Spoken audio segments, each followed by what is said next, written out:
Hello! Welcome to Trackops. We're going to take a look at 10 quick tips to get you started using Trackops today. It's going to help you configure your system and take a look at the different settings within the system. We'll cover these items briefly in these videos, and you can go more in depth by heading over to our support center. You can do that easily by clicking on the Help button on the top right-hand side and select Support Center. If you can't find something in the Support Center, be sure to send us an email to support@trackops.com, or you can also send that directly from the system by clicking Help and Submit Ticket. Alright, let's dig in. So to get started, you're going to want to be on your Settings tab. Once you've logged into Trackops, click the Settings tab. Okay, let's get started. 1. Customize look and feel. You may want to change the color of your interface within Trackops, and you can do that easily by clicking on Customize Color Theme in the settings. And from here, you can adjust the color of several different pieces of the interface within Trackops. There's some preset themes that you can select from, and then you can further adjust those by moving the color picker around and just adjusting to the color that suits the need. Some folks match up their colors with their company colors, and you'd save the color theme. You can see how that's adjusted the entire theme. I'm going to reset it back to the default theme here. You may also want to add your logo to your login page and to your invoice, and you do that by selecting Upload Logos, and you select an image file.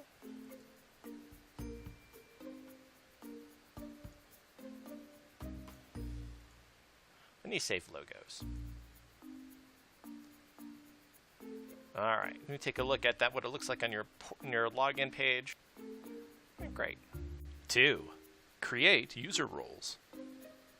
You want to think about all of the different things your staff does on a day-to-day basis and combine those different actions into a user role. User roles are a set of permissions that allow your staff members and yourself to do certain things within Trackops. Let's go ahead and have a look. From the settings page, you just click on user roles. Here I can see a list of my available user roles, and I can check on to see the different permissions that each user role has. I'm going to take a look at my investigator and see that there is one particular permission that I want to allow a more senior investigator to have, and that is the ability to view client contact and info on cases. I could select this and save it. However, anybody assigned to this user role, the investigator user role, would then have that permission. And that's not what I want to do. I want to create a new user role and make that adjustment. So if I select a new role, it does ask me if I'd like to clone an existing role. And this is exactly what I'd like to do. I just want to make an adjustment to the investigator role. Let's go ahead and make them the senior staff investigator as well. Add them to the public and internal access groups. Then we'll take a look at access groups in other videos and in the knowledge base. Alright, so I am going to go down to that case permission. I'm going to just check the box and save the user role. And now you can see I have the senior investigator added as a new user role for my available roles. I can also create a brand new user role without cloning by selecting new role and click no thanks. And here I have a blank slate to start from scratch. Let's go ahead and assign that new role we just created to a staff member.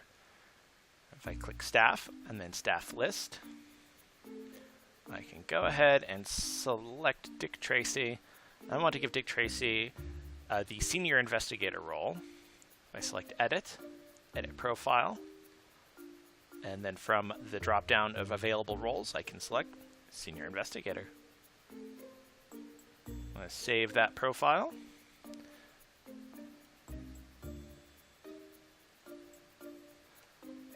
Great, now we can see that the user role is now set to senior investigator. 3. Case statuses. When thinking about your your case workflow or the milestones that you measure your progress when you're working a case, you're going to want to think about your case statuses.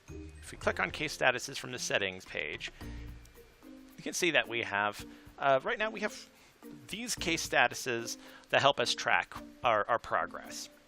And this obviously can be edited, and you can create new case statuses, and you can reorder case statuses in the order that suits your needs. Right now, I can see that there is a step I'd like to see between the investigation being complete and invoicing. I want to make sure that my staff are reviewing and proofing the report before it gets sent to the client, before we send the invoice. So I'm going to click on New Case Status. Now we can create that new case status. Let's make sure that the report reviewed / proofed. We can select a color let's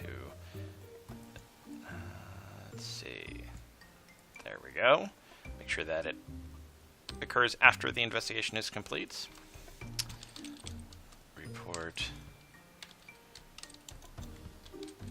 reviewed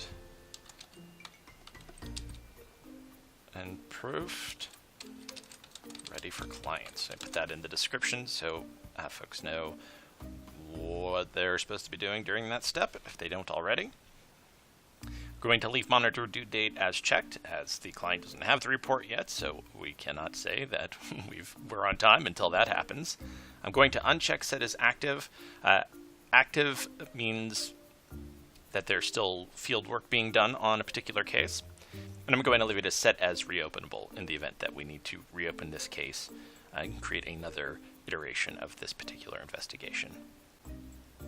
We'll save case status. And there it is. We can make further adjustments. We can change the color. If we need to reorder the case status, we can do that here by clicking that. And again, we can click and drag and move these around if we need to.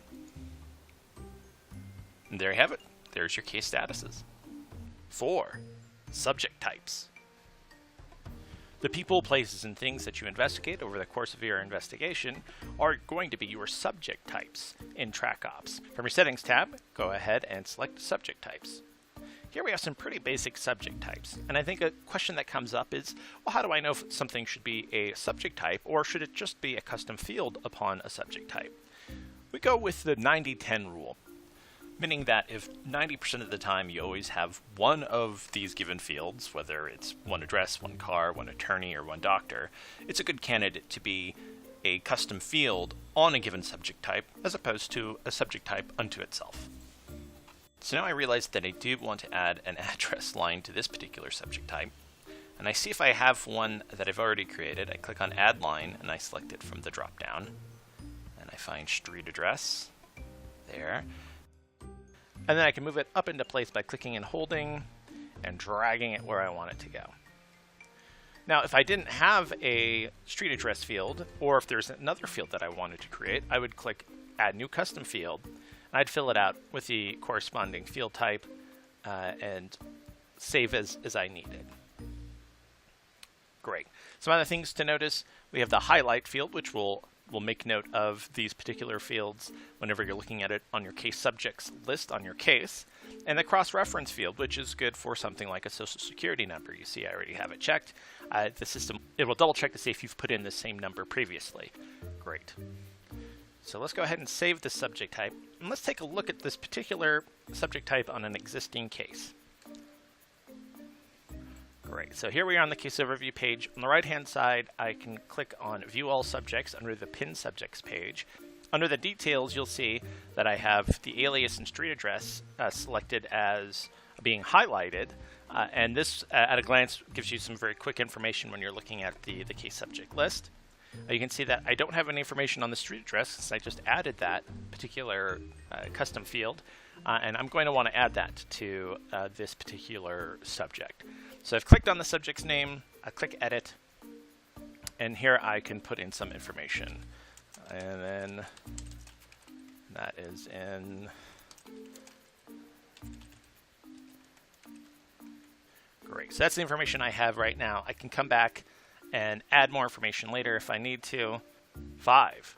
case types. With case types, you get to determine what kind of information is brought in during the case intake process.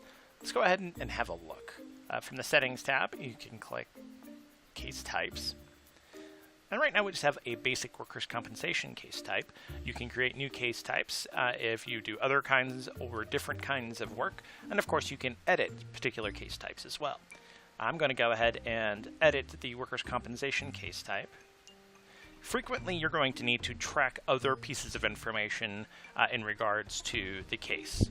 In this situation I have a claim number that I need to make sure is always captured whenever we start a case, and that's when I use the reference label fields 1 through 3. Regardless, this is a good place for you to put in this label for this field, so you can input in your client's claim number whenever you start your case. I can also double check all the other different aspects of this. Case flags gives folks a heads up on what's happening in the case. Case services are going to be distinct actions or activities that you're going to perform during the course of the investigation. Subject types are going to be the people, places, or things that you investigate, and you want to make sure that your default type is the primary object of the investigation. If you have any document templates or task templates or case reviews, you can also add those here. Much like a subject type, you can add additional custom fields if you find you need to capture different pieces of information. I'll just remove these fields that I don't need anymore by clicking on the red X. In this situation, I want to make sure I add a date of injury line. So I click Add Line, and I find it there from the list. And great. I made those changes. You can go ahead and save the case type. Let's go ahead and let's start a new case, and we'll take a look at what that looks like. Just select this information really quick. And on this case details is where we're going to see the information that we just updated. So we can see now I have a claim number field here that I'm able to input the claim number for the client, and I also have the date of injury date field that allows me to make note of that as well. 6. Case update presets. If you have standard emails that you send your client periodically throughout the course of your investigation, you likely are going to want to set them up in your case update presets. You do that by selecting case update presets from the Settings tab. The case update is the means to communicate to your client through Trackops, and it allows you to create these presets whenever you're communicating vital information or information that you use on a regular basis. In this situation, I want to take a look at my final report. And let's take a look at this really quick. I have the label for the preset, and that's labeled as final report, as we just saw. Next, you'll want to select the access group you want this preset to be available. If you want it available to everybody, just leave this blank. And then the title of the report, if you have custom title selected, this will generate this customized subject line whenever the case update is sent. You can see that it's much like the body of a standard email, with the exception of these pieces of text right here, which we call template variables. And what these do is these generate information from the case into the case update. So right now I'm going to want to add the case number to the subject line.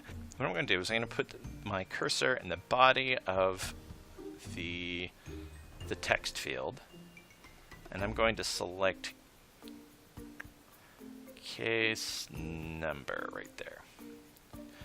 So what I'm going to do now is I'm going to copy and paste. I'm going to cut that, but then I'm going to paste it right up there. So now the case number is going to appear in the subject line. I can make any additional changes that I want to this text, but I'm happy with this for now. Okay, well, let's go ahead and see this in action.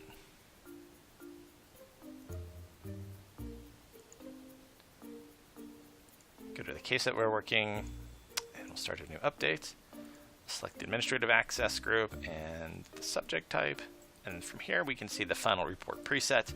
We'll see that the information from the template variables has generated the information from the case in both the title and in the body of the text, saving you time and standardizing your communication with your client.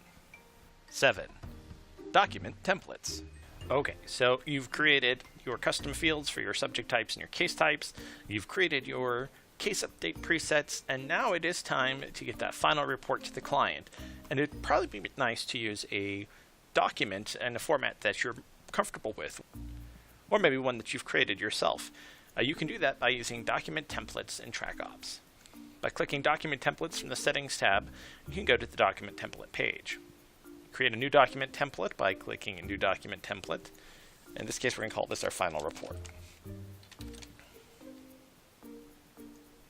Now this is asking for a template file, and this is where creating the document template outside of Trackops comes into play. Now you're going to take a look at those template variables that we've seen previously by clicking View Template Variables, and you're going to copy and paste or type out carefully the exact field listed on this template variable list. Now I'm going to need the case number again for my document template, so I'm going to go ahead and copy and paste it here. Copy it. I'm going to go to my document template. To create this document template, I used Google Docs, but you can use Microsoft Word or OpenOffice or something similar like that. And don't worry, we have more in-depth videos as how to create a document template. Now you can see I've made a very basic document.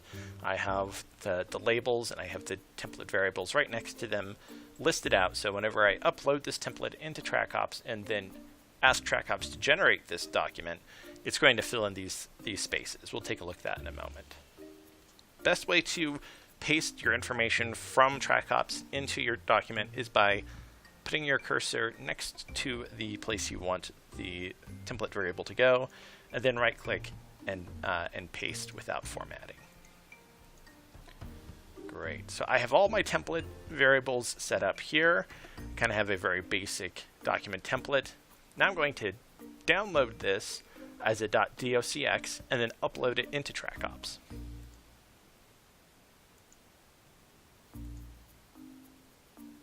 Make sure that I check it for workers' compensation cases. I'm going to save the document template. Alright, so we have that there. If I go to a case and I look to generate that document, I go to New and then New Document. I can select the final report and generate that. Now we can see that the information has been pulled from the case. The template variables have generated the pieces of data that I need for my report. And now I can save this as a PDF and attach it to my final report case update. 8. Setting up finance items. Eventually, your staff will want to be paid for the work that they do for you, and you're going to want to be able to send an invoice to your clients so that you can get paid. Best place to start with that is on the settings page, and you want to go ahead and click on your invoice and expense items. Here's a list of all the line items that you would either use as an expense or an invoice item. So right now I need to create a surveillance expense and invoice item, and the way that I do that is I just click on New Item. I want to go ahead and give it a name. I can select it to have an alias whenever it appears as an expense item. So I can just call it surveillance hours. You can set up the hourly rate. By default, it's set. It's going to be $35 per hour that I will pay my staff member to work surveillance hours, and I can adjust each staff member's individual price lists if they get paid more or less in regards to this default price. But you do need to create this item as a default item so that you can go in and adjust those custom prices if needed.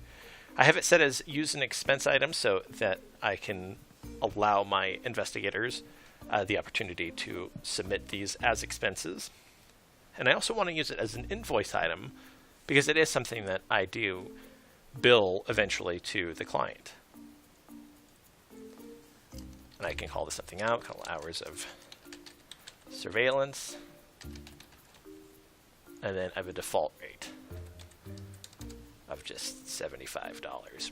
And again, a lot like the staff price lists, you can also have custom price lists for your clients as well. You might charge more for one client than another, and you can reflect that on their individual price lists.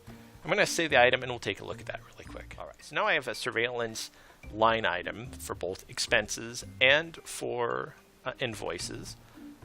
Let's go ahead and take a look at the custom rates for staff. If you go to staff, then staff list, we'll go ahead and pick one of our investigators. And on their overview page, you select the price list. You can edit the custom rates, and then the rate that you input here will be the rate that's used whenever an expense is added. All right, so surveillance hours. Dick Tracy gets paid a little bit more. Save custom rate. All right, same thing for clients. If I go to my client, they have a price list as well. If you select that, you can edit their custom rate. For surveillance, we charge them a little bit more. And then now it'll use the custom price before it uses the default price. All right, now that we set up our custom price list, I want to log in as one of our investigators and allow them to submit an expense. And here we are on Dick Tracy's account, and he's already in the case. Needs to select new expense. We'll select the expense dates. See that it's already has the case number in there since we created the expense within the case. And now we're going to add those surveillance hours. Now you can see that the default rate is the $45 rate. That's his custom price list rate, and he can input the number of hours he worked. Okay, so I saved this expense entry, and now the case manager can approve this expense item, and then it can then be billed to the client. So let's go ahead and look at that process. So I'm going to go ahead and okay, here we go. So you can see that these surveillance hours can be approved from the manager screen from the expenses tab on the case. Go ahead and approve those really quick. Then we click on the billing tab. We can add this particular item to an invoice. So we check the box and click convert to invoice and create a new invoice.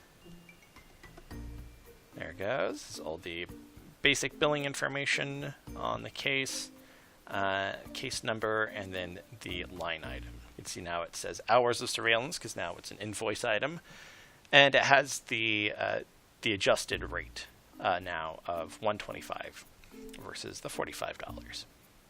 If you save this invoice, you can then make a PDF and attach it to your case updates, or you can send it to them directly by email. 9. Setting up your dashboard. Now that you've made all these changes to your system, you're going to want to have a way to keep an eye on what's happening over the course of your investigations. The best way to do that is by using your dashboard widgets. So currently we have our case overview tab here on the dashboard, and if we click add widgets, we can add up to 10 different widgets to keep an eye on our cases. So you're going to be able to select the ones that work best for you.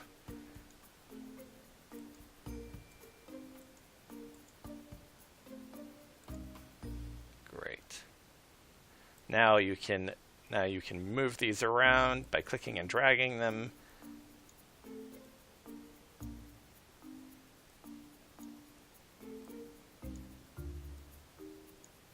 And then decide which ones work best for you.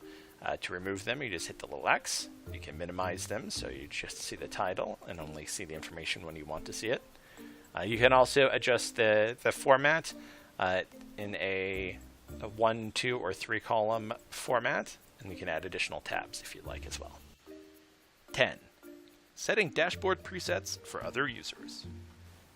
If you want to customize what your staff members can see on their dashboard tab, you can set up a preset. From the settings tab, click on the dashboard tab preset. When you create a dashboard preset, it'll be the default preset when a new user of that role is created, but the user can customize it themselves if given the permission on their user role. And adjusting the presets won't affect existing users. From here, you can create new dashboard presets or edit existing ones. You can add or remove new widgets.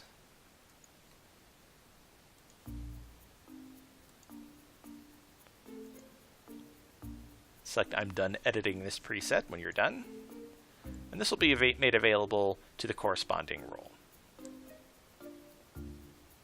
If you want to remove the option of viewing the dashboard altogether and give the investigator or staff member a direct view of their case list, select User Roles, go to the role you want to edit, scroll down to the Dashboard Permissions,